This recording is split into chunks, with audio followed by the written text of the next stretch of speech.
Bienvenidos a esta tercera píldora de la formación, los LOE, retos y oportunidades en momentos de cambio, en la que nos vamos a centrar en aquellos elementos del currículum que más conexión tienen o de forma más directa con las propias competencias. El primero de los elementos, lógicamente, son las competencias clave.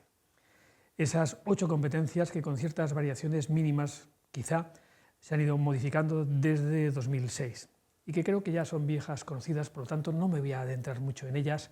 Vamos a ver cómo se desarrollan, cómo se concretan en esta ocasión. Por una parte tenemos los descriptores operativos de cada una de las 8 competencias, que nos permiten entender cuáles son los aprendizajes o capacidades que se pretende que el alumnado adquiera en el marco de cada una de ellas. Estos descriptores operativos sabemos que nos van a configurar tanto el perfil de salida en la etapa de primaria como el perfil de salida en la etapa de secundaria. No son muchos, habitualmente unos 5 descriptores por competencia, en algún caso incluso menos. Porque veáis un ejemplo de su redacción, pero se entiende muy bien, aquí tenemos lo que sería el descriptor operativo número 5 de la competencia STEM. En el caso de secundaria, el panorama es lógicamente muy similar, solo que el nivel de complejidad de estos descriptores en cuanto a los aprendizajes a los que hace referencia es un poquito más elevado. Pero ¿cómo se concretan estos descriptores y estas competencias de cara ya a las diferentes asignaturas? Ahí es donde encontramos las competencias específicas de área, de materia, que de alguna manera equivalen a aquellos objetivos que antes teníamos para toda la etapa y para toda la asignatura. Ahora tenemos competencias específicas también para toda la etapa de infantil, primaria, secundaria y para la asignatura que corresponda. La conexión que nos hace el propio currículum, la normativa de estas competencias específicas con las competencias clave, viene determinada por los descriptores operativos, de manera que cada una de las competencias específicas, por ejemplo, la que veis en pantalla, que es la primera de las 8 competencias específicas de matemáticas en primaria, conecta con 5 de las competencias clave a través de los descriptores que os estoy mostrando en la pantalla. Bien, ¿cómo se redacta? Desde el punto de vista sintáctico, para comprender y para poder diferenciarlas, encontramos siempre un qué, lo veis ahora ahí en ese color azul, busquemos el infinitivo o infinitivos y encontraremos el qué tiene que aprender nuestro alumnado. Para entender el cómo o responder al cómo, habitualmente vamos a encontrar algún gerundio. Y luego tenemos el para qué.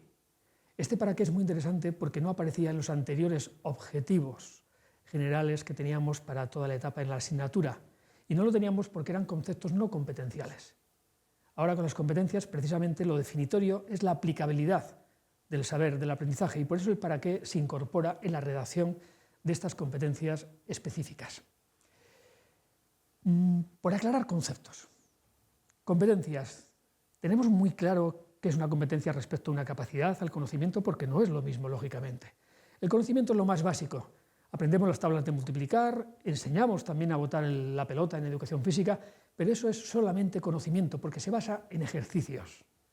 Cuando al conocimiento se le unen las habilidades, las destrezas, para poder aplicarlo y resolver problemas, para resolver actividades, situaciones, tomando decisiones, en ese momento aparecen las capacidades.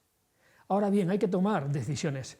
No vale con enseñar las tablas de multiplicar y a continuación poner 10 problemas de multiplicar en los cuales tenemos un enunciado con 2 numeritos, porque lo que va a hacer el alumnado es quizá una traslación mecánica del aprendizaje de la tabla y multiplicar los 2 números sin entender realmente por qué lo está haciendo y para qué. Aprendamos a multiplicar, planteemos problemas de multiplicación, pero que entre esos problemas tengamos la opción de decidir, es decir, habrá problemas que se resuelven multiplicando, otros con lo que sabía antes de multiplicar nuestro alumnado.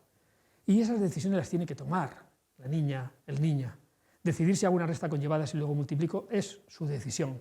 Que aparezcan más de 2 números en los enunciados, incluso que aparezcan números en otros sitios que no sea el enunciado, por ejemplo en contextos multimodales, gráficas, una tabla de doble entrada, y que tenga que decidir nuestro alumnado de dónde saca la información que necesita, los datos para resolver ese problema, incluso que puedan faltar datos en el problema, y se dé cuenta de que faltan datos y no los pida. Eso es tomar decisiones. Cuando esa capacidad en torno a cualquier aprendizaje se le une esa actitud de transferencia, esa predisposición positiva para poder aplicarlo en otros contextos diferentes, en otras asignaturas, en su propia vida, entonces emerge el concepto de competencia. Y de las muchas definiciones que nos ofrece la propia normativa, nos habla en términos de desempeño, a mí me gusta especialmente esta definición, que es un poquito más vieja, pero que plasma muy bien la esencia del concepto. La capacidad de poner en práctica de forma integrada lo de siempre, conocimientos, habilidades, actitudes, pero el para es fundamental, siempre, para resolver problemas de cierta complejidad en diferentes situaciones y contextos. No en un único contexto donde se aprendió, en diferentes situaciones y contextos. Esa es la clave de la competencia. Y ahí en este ejemplo tenéis un artista, Bieber, que es un ejemplo paradigmático, claro que sí, de lo que es la competencia en el mundo de la creación artística. Si con tizas de colores ha sido capaz de crear esa obra de arte en el cemento, que no podrá hacer en entornos, en contextos más habituales de un artista, en su estudio, que sería un poco el equivalente a la capacidad. Entender esta diferenciación en cuanto a los conceptos asociados a las competencias nos permite darnos cuenta de que hacen falta en el aula trabajar los ejercicios, porque eso permite desarrollar el conocimiento. Pero luego hay que llevarlo al terreno de los problemas, de las actividades, tomando decisiones para acabar finalmente en propuestas más ricas, por ejemplo, tareas competenciales, metodologías activas, situaciones de aprendizaje que permitan movilizar las competencias. Vi una vez en internet que decían: el cuaderno de matemáticas ha muerto. Hay quien dice que ha sido por un exceso de ejercicio, le ha dado un infarto, y sabemos que el ejercicio es bueno, pero demasiado ejercicio, ojo, a lo mejor trae complicaciones. Hay quien dice también, las malas lenguas, que se ha suicidado porque tenía demasiados problemas.